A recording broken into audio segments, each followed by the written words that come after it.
hunger hormones, managing urges, peace of mind, willpower, weight loss tips, empowering prompts, all this and more here on episode number 44.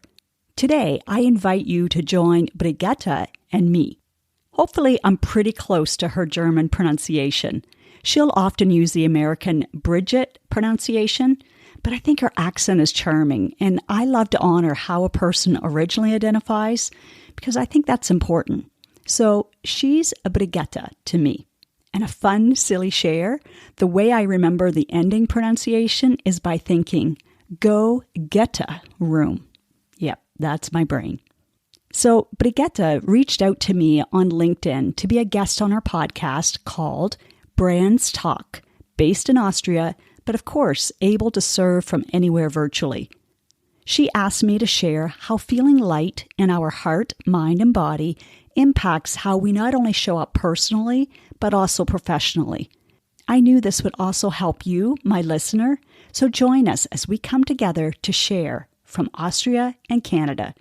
Oh, and when I was editing out some parts, I remembered that there was more I wanted to share on a question she asked, but we were running out of time, so I didn't. I'll do so today, so make sure you listen for it at the end. Her question was, even though we can learn to trust our bodies, how can we remain in a positive mindset? There's a very important distinction that you won't want to miss. Since she introduces me right at the beginning, I'll skip the usual podcast intro, except for the last 15 seconds, just so we can set the tone.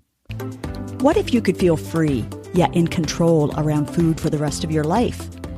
What if you could enjoy your experience of losing weight and getting healthier? You absolutely can. You're in the right place. Take this time for yourself and let's dive in. My guest today is Clarenda Price. Clarenda is a certified life and weight coach and the founder and CEO of Clarenda's Empowerment Coaching. Clarenda is passionate and purposeful in empowering people in all dimensions and areas of life. The ultimate goal is to feel lighter in your heart, mind, and body, regardless of your circumstances. Clarenda was a registered nurse for 21 years and a certified personal trainer for over 16 years. She has hosted 6 women's weekend retreats, is a keynote speaker, hosted many workshops, and is the podcast host of Feel Light, Mind, and Body. I warmly welcome Clarenda Price. Welcome to BrandsTalk. I'm excited to be here. I'm so excited having you today, Clarenda. So you are a life coach. And before we dive deep into what you actually do, I would love to know how you got there where you are at now. We all have our journeys, right? Our experiences. And it's interesting when you look back because one thing leads to the other. It just makes sense that I'm doing what I'm doing now. First of all, to become a nurse, there was a desire to help, to serve. And all I knew at that time was to go into the medical field where I knew I could help heal, help make someone's experience the best that it can be. And I worked both in hospital setting, university setting, community setting, and I was fulfilled. I loved it, but it had its season. It was time. So after 21 years, well, even prior to that, I was starting to get frustrated that we were giving prescriptions, we were giving medications, which I totally value. And there's a place and a time for that. But also there was ways I thought we could prevent this. And even though there's a certain amount of prevention, time, resources, it was limited. When I was meeting with a patient, it was so limited on what I could share. So then I went into personal training because at the time I was equating exercise with healthier weight. And there is correlation. And I can tell you later why it's not the main thing. But I exercise for the health of it, like all the health benefits. That was wonderful. I started my own business at the time, was Aspire Fitness, Fredericton. I did that on the side and it was wonderful too. However, then I started to see people having that rebound effect. So as long as they were exercising, no problem. They would lose weight. As soon as they stopped for whatever reason, being busy, vacation, injury, too tired that day, Like either you were on the bandwagon or off the bandwagon. And then I'm going through some life transitions myself, my personal life. I discovered life coaching and I was like, whoa, this is the missing piece. This is what I've been trying to find that would help just the holistic view, but also a really empowering. That's where I came to empowering. I'm like, what is it that I'm trying to help people do? And it's to feel empowered, have that personal empowerment. When we are personally empowered, it's going to affect our professional and our relational, everything in life. So what made you start your own business in the first place? There must be something that you say, okay, I'm done now. 21 years of being a professional nurse is enough. I want to do my own thing.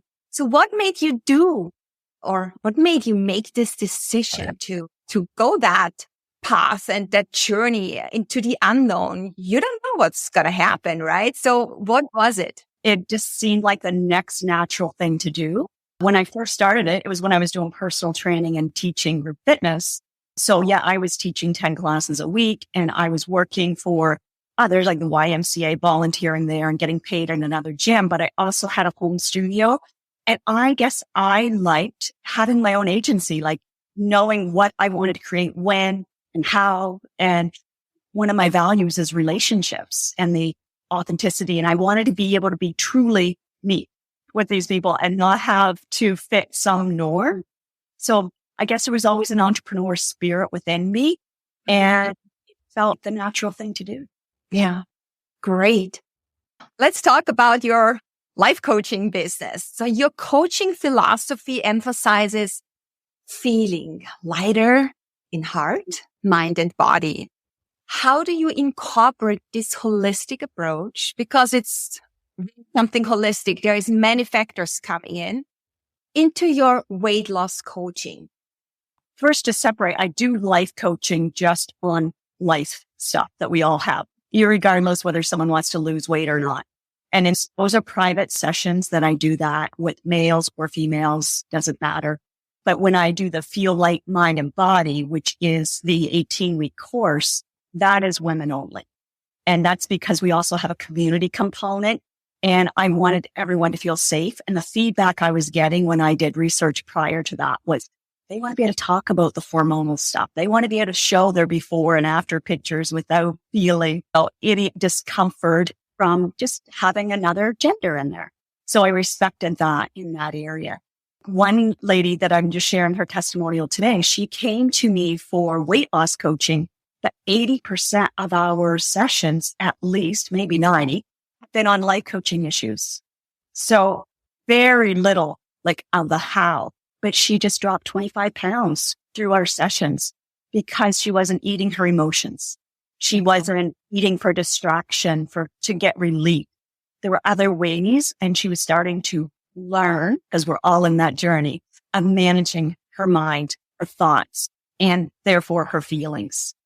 Yeah. Mindset plays a tremendously huge role. It's all about what we think and then how we feel. And then based on that, what kind of actions are we taking to get the result that you either want and desire, right? Or something like, okay, let's try again tomorrow, or maybe the day after tomorrow, or something like that, right? In our mindset, it triggers whether we are, in that case, losing weight or not, isn't it? And it's that self-awareness. So even being aware of what's going on unconsciously in the back of our mind, there's always that hum. That's when I can help them as a life coach realize what's going on out there. So then they can make a decision. Is it even true? We carry so many limiting beliefs or stories that aren't even ours. It was maybe modeled prior. I have things I'll be like, whose voice is that anyway? Oh, that's my mom, who was very well intentional. However, we know better. Being that aware, I can go, oh, okay. I can either turn the volume down or just let it go and come back into who am I now and how do I want to show up? What do I want to do? What habits do I want to create in my life? How do I want to observe? Because we have a circumstance that's really neutral. Because one person may think it was a great thing. Like an example was COVID. Some people love COVID because it created more intimacy and time with family, and others did not like it. So it's our perspective. And like you mentioned, you just basically summed up the cognitive behavior therapy or the thought model that I use. which is you have your circumstance and then we have our thoughts about it, which create feelings. And it's our feelings that drive our actions or inaction. And then it gives us the results. So I want to be intentional in getting desired results because you're going to get a result one way or the other. So when we are intentionally working together and having that outside perspective is so key. I believe everyone needs a life coach. I have a life coach. It just cleans up my own thinking so I can show up fully for everybody else. Yeah. I also have my growth mindset coach, and I love that because it's another perspective on me from someone who really is certified and has a huge experience in what she's doing, right? How do you help your clients overcoming these mental and emotional barriers, these limiting beliefs, this doubting ourselves that hinders the process towards achieving, now in specific, their weight loss goals? When they first come to me, so what's the expression that tell people or sell people, whatever it might be, on what they want and then give them what they need. So what they want when they initially come to me is, I want to lose weight. I want to get energy back. I want to be able to sleep. I want to be able to show up on camera and not be self-conscious, to be in pictures and not hide. All of those things, peace of mind. And so we start with what they really want. They want to see an immediate result, and that is weight loss. The best way to get the ball rolling and the easiest way is we need to reset their hunger hormones. When we reset those, everything else becomes easier. So how does it work? To reset hunger hormone, how do we do that? It's a whole module with like 5 videos. So, oh my God. Can you break it down in bite-sized pieces so that we get a brief understanding? So basically, we are resetting your insulin and your ghrelin and your leptin. So those are the 3 hunger hormones that we work with.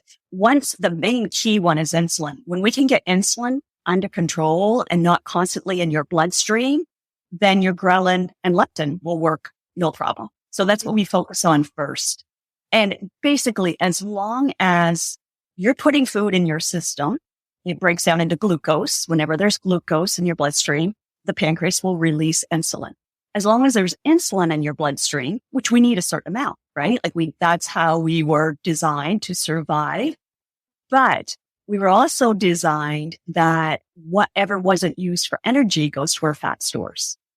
So as long as there's insulin in your bloodstream, like before we were taught to be grazing or constantly eating little snacks here, there, and everywhere, like the 3 meals, 2 snacks a day, maybe 3 snacks a day, like I used to do with a bedtime snack. As long as we're doing that, we're not allowing our body to dine in, to go into the fat stores and get that and use that, which is what in the primitive days when we were back in the cave, it served us well because we might go days before another hunt. But now, food's at our fingertips, so we don't have to.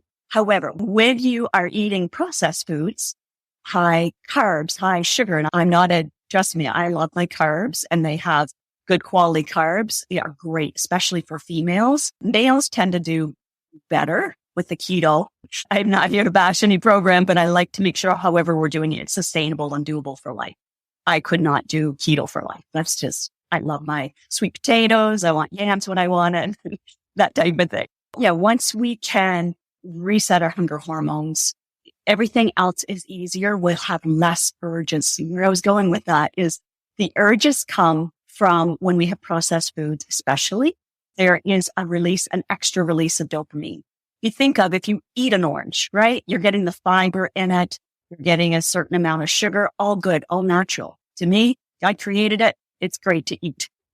But when we process it and we just squeeze it, and whether there's a little bit of pulp in or not, we are getting maybe 4 to 6 oranges, depending on the size of glass you're having. So your brain's like, whoa, that's amazing. And if a little bit was good, let's have some more. So it gives you an extra dose of dopamine. That's not what we normally have to have. And that's why we're turning for that dopamine hit so often. Even at the end of the day, what do we say? Oh, I deserve this, or I just need this. But what we're looking for is that pleasure, that immediate pleasure hit. And once we can understand that and go, oh, this is what's happening, then how I help my clients is how else can I get that feel good hormone, but in a natural way? like in a normal size dose, which could be going for a walk in the park, could be just sitting outside and connecting with your mate.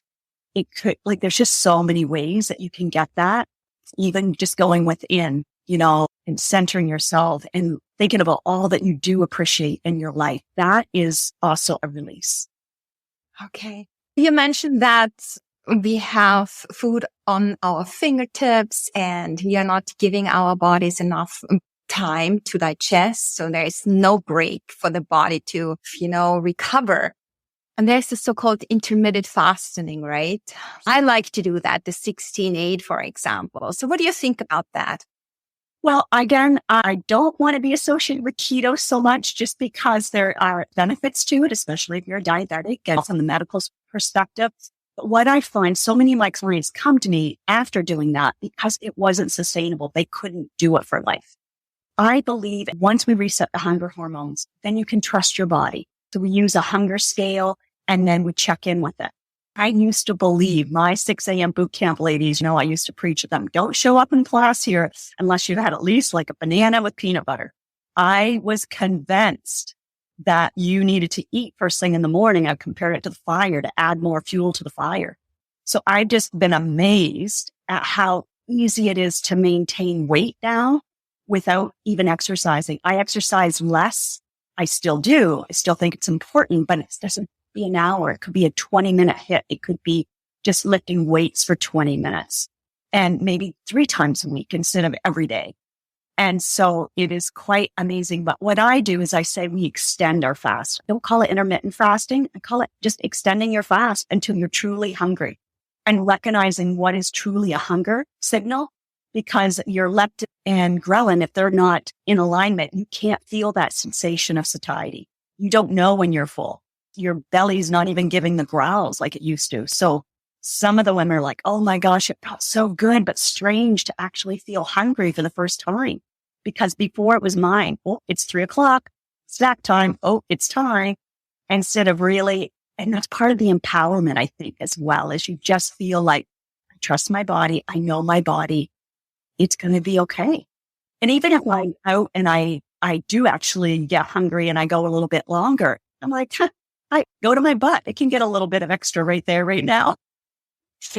And more relaxed. It's not, oh my gosh, the primitive part of the brain, the survival part that kicks in, like, you're going to starve. Or something bad's going to happen. No, it's all okay. It's all good. Yeah, sometimes I also go longer. But sometimes, even though we trust our bodies, we are not staying in this positive mindset. So how can we remain there? Do you have any tips or advice that helps us stay in this positive mindset?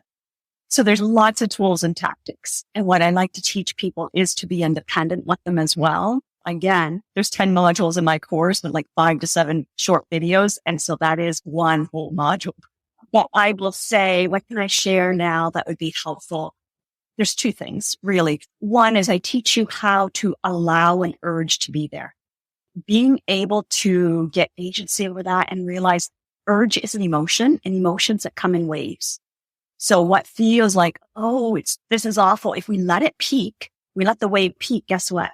It's down, it subsides. It may come up, but often it's less intensity as it gets closer to the shore. We can visualize it that way. So when people are actually able to allow the urges, the urge doesn't control us anymore. Again, that's empowering to have.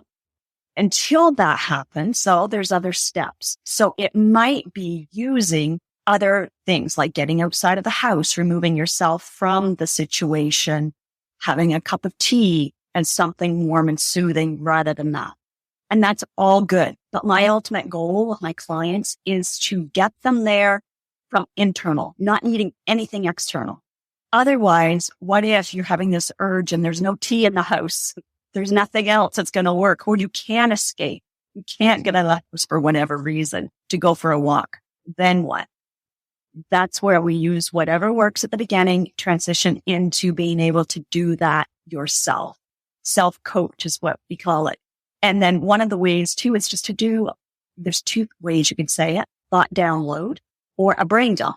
A brain dump, if you're feeling overwhelmed with everything, just get it all out. Can also be like a release writing. You may have heard of that as well. can just release it and get it out of your mind.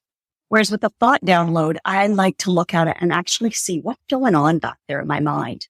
What's in the corners, the cobwebs back there that are just at the end of the day when we have that mental fatigue. And sometimes we're like, why am I tired? I really didn't do much today. Maybe a Saturday, but I bet there's a lot of shoulds. You should be doing this. You shouldn't be doing that.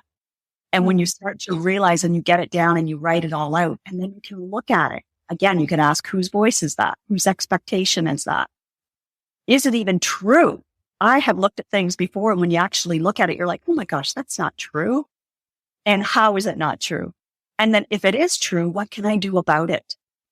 And actually make a decision right there. I love to put it on my calendar. This is when we're going to do it. And this is it.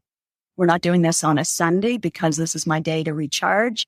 Then I can actually be present and enjoy it and not be distracted. When I'm in overwhelm, that's when I find myself in the refrigerator looking or opening up the pantry, like there's got to be something here. And then I catch myself and I'm like, oh. So with my clients, I teach them at the beginning, they're going to catch themselves afterwards without shame or blame or judgment, just curiosity and interest in going. So I ate that as why? Oh, this is what I was feeling. What was I thinking that created that feeling? Hey, do I want to hang on to that? Do I want to continue to think that? Or is there a better thought I could be thinking without gaslighting yourself, without spiritually bypassing, but just simply awareness with compassion?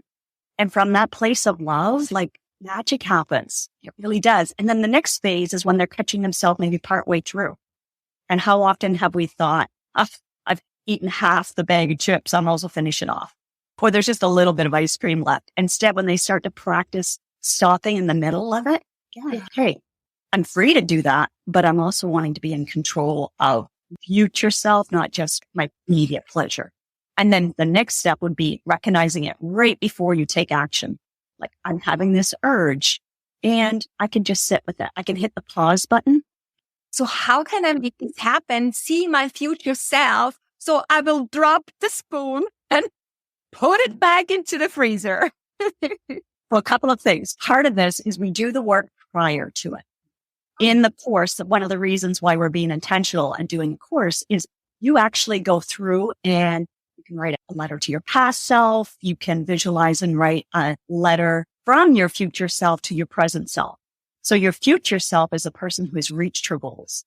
She's there. We'll use weight loss. She's at 149 pounds. She never thought she could get below 150 and she's ecstatic. So what advice would she say when you have opened up the bag of chips when you said you weren't going to? Would she say, oh, just finish them off? Or would she say, that's okay, of course. Chips are delicious. They're munchy. They're addictive and all of that. And of course you want that. So then when you're in this situation, it's a practice, right? We're going to fail forward in whatever we do. So it's a practice. And so it's a matter of saying, do I want this right now? And the answer is, yeah, if we're going to be honest, of course I do. Why would I want it right now? One client, I'm sharing her testimonial today. She said, is this worth it? Is it worth having this now? And is it worth not getting a good night's sleep? Or if you're going to have wine before bed, you might think you're getting a good night's sleep, but you're not getting the deep restorative sleep. You're getting the passive sleep instead. The other question would be, do I like my reasons for saying no? And will I regret this? Might be a half hour from now. Will I regret it an hour from now? Will I regret it a day from now? Will I regret it 5 years from now if I continue to give in to these urges? Just keep thinking, I'll start on Monday. And we know Monday never really comes. So that's where we work through. Okay, so it's enough to ask myself these critical questions. Do I like my reasons for finishing that up now? Or would I like myself? And I regret. So these are 30 seconds that I need to have this awareness and then decide on how I go forward. Acknowledging that, yes, of course, I want this right now. That gives you that compassionate part. And then you are in control. Because if you're just white knuckling, okay, so urges we either can allow, which just allows them to be there. Don't have to act. Resisting them is another way. But when we resist the urges, that's like where we're white knuckling it. And we know that willpower is finite. It won't last. It will eventually die out. And then distraction is like I say at the beginning, yes, distraction, but what happens if what we're using to distract doesn't work?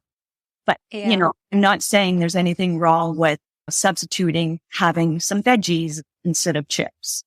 But if veggies aren't available, what then? So the ultimate is to be able to allow an urge to be there, not get all upset about it, not think you're going to die, reassure your brain, all's well. This too shall pass.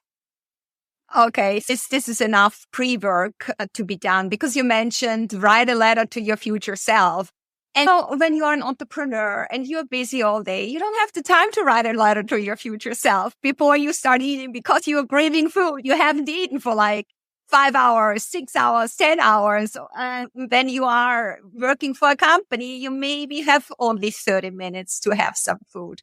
So it's not necessary to write a letter to your future self. No, so it's rarely your future self who's writing a letter to you. So from that loving place where she's already reached the goals, she writes a letter. So it's almost like having your best cheerleader or life coach. Yeah, got it. Okay? And that comes after they've gone through the program and they've learned a lot of things towards the end. That's when then you were like, okay, now I know what I need to be saying to myself. But what I do, because we are all busy women, I know that words are not great to use, but I'm just being real. We are. At least that's what our brain tells us. I have also like a tool that they use morning and night, and it's 2 or 3 minutes each. But one of the powerful questions at the end of the day is, am I proud? What am I proud of that I did today? And then what do I want to do differently tomorrow? So instead of see how that feels different than what did I do wrong today? Do I like that I did today? And so you can put that down. I'm proud of that. And then what would I like to do differently tomorrow? Instead of waiting, it's just like right there that evening. And when you've made that decision, you're going to wake up with that decision first thing in your mind as well. See, I like to simplify as much as I can. When we simplify, we amplify what we can get done instead of making this long, drawn out process. So does that relate to my next questions that I have? So because it's all about feeling light, mind and body, and how can we translate that into feeling light in our professional life, especially as an entrepreneur? How can we use these principles to streamline our business operations and focus on what truly matters in our success, building our authentic brands as a personal brand, as a business owner, but also our company brand? Do these powerful questions in the evening help us? And is there anything else that we can do? I like a morning practice and an evening practice. And as I messaged you, like my brain was saying, I didn't take time out on the patio and just, but I know that when I take that extra 10 minutes in the morning, even if it's setting my alarms, I like to wake up without an alarm. I had my backup alarm set this morning just in case, but it was up beforehand. But just using that time, I've proven over and over again that I'm going to be more productive. It's like revving up your energy before you even begin. We can do that at different times throughout the day, just to keep revving up that energy. But our brand is us, right? Embodied. It's what we are portraying. So before we can do professional development, in my opinion, even if this is for companies and you are the head of a company, personal development, if every individual on that team, in that organization, had the self-awareness and had some mastery over their thinking and their feelings and could feel empowered and feel light in their heart, mind, and body, relationships, they will be more present. So as an entrepreneur, I am more present if I'm not all up in my head. If I'm constantly worrying about, how do I look? Whatever. There's things we can't change. That at 53, I'm getting wrinkles. Well, I could, but I'm choosing not to. I have choose to go like, well. And we're going to actually, again, what we're going to make it mean. So when we can be aware of it, make decisions of, I'm okay with this. And this is how I want to show up today. What's my intention? Doing that work first then allows you to show up for everybody else. And if we don't take that time to fill up our own cup, we're constantly going to be in a depletion phase. Whereas ideally, I can't do this every day. I haven't. I'm human, like everyone else. But if I can give from the overflow, we can pour from the saucer, we're never depleted. And then we have that energy that's going to come across the vibe. People know if you're faking it. They know. Exactly. There. And it takes more energy to do that when it comes naturally to you. Like I wanted to go back and go, I wrote notes when we first talked about this. What I wanted to go back and like the perfectionistic part of me. And then I'm like, no, what if we just in flow today? So you just have to be in flow, like trust that you are what's meant to be is going to be. And even going into, if you do consultations, to have a goal to show up, for me, it's to coach someone for what they truly desire. So they may really want something, but they're not seeing themselves as worthy of the time, money, energy that's going to take invested. So my role is to stand up for them, to coach them through, but without me being attached to the outcome. I show up and I do my job. So whatever role you play as an entrepreneur, you show up and do your job, do the best that you can, have your goals, but being unattached to the outcome. Because it could be something even more amazing than what we're trying to make happen. Exactly. Beautiful. Thank you so much, Clarenda. Hey, I'm popping in real quick to let you know that I cut out a section of the interview right here when she was asking me about this podcast. But I left the ending, so let's jump back in. We're overwhelmed. And I find with the weight loss clients, they're also overwhelmed because there's so much shoulds and why and self-blame and shame and everything else that goes that on the outward, you wouldn't know it, right? We can look the part, we can show up, we can give beautifully to others, but inside we are crying. And I watched my mom for years be crying on the inside, not even 5 feet. And she was 204 pounds. So I watched that. Now she's not. Now she's at 115, just to give you an idea. And I just thought, I don't want women being in that silent pain and making it mean like, what's wrong with me? There's something wrong with me. And one of the things in the community is when we're doing group coaching, then they're like, oh, you feel that way too? Oh, it's not just me. Yeah. Or they're not in the mess of it, we'll say at the time. So they're able to hear perspective that they couldn't absorb if they were in that right immediate situation. Or they'll reflect back on it later and go, oh, I remember when that happened. Oh, makes sense. Got it. I love what you just said, the silent pain. And then you can share that in a community. Okay, me popping in again. She ended with a rapid fire on frequent words she uses with her audience. I had to say what first came to mind to describe the word, and I thought this last one would resonate with many of you as well. And brands. Us. You. The embodiment of who you are. The embodiment of who you are. That is beautiful. Thank you so much, Clarenda. You're very welcome. It was a pleasure. It indeed was a pleasure to not only be Brigette's guest on her BrandsTalk podcast, but we also enjoyed 2, maybe 3 Zoom calls in prep because time would get away on us and we'd realize we hadn't covered the podcast content yet, so we'd find another time to connect. Always enjoyable. If you're an entrepreneur or someone who wants to develop or improve on your branding, please see this episode's description for where to find her. 2 things I want to clarify from what was and wasn't said in this interview. 1, when I referenced writing a letter from your future self, that is something you do ahead of time, not in the heat of the moment. There's more to it than what there's time for right now, but basically, once you've put the thought into what your future self would have to be thinking and feeling to maintain her desired goal, then it's available for you to draw on and ask in the moment. You might think, what would future me say about this mess up? It most likely will be something reassuring yet not enabling. It could sound something like, okay, it's done. What can you learn from this so you can decide how you'd like to respond the next time? Now keep going with the plan that you've thoughtfully created. Stay focused and you'll get here one loving step at a time. Beating yourself up is simply a waste of your time. Stop it. Think of what you're doing right and keep going. The second thing is in regard to her question when she asked, even though we can learn to trust our bodies, how can we remain in a positive mindset?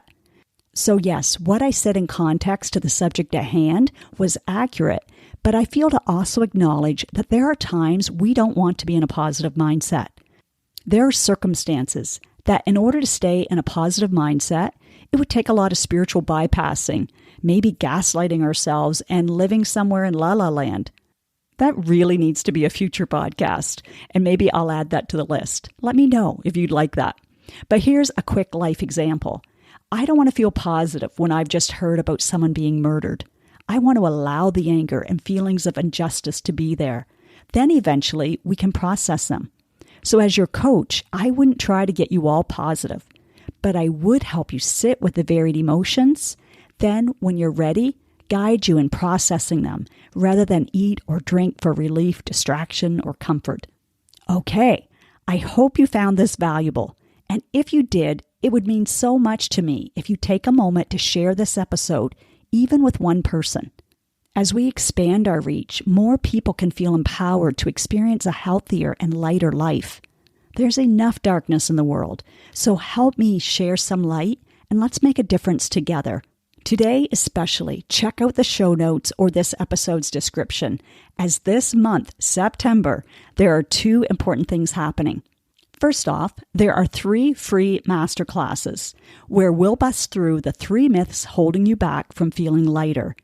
The first one starts today, September 12th, and then one for the next 2 weeks, one each week.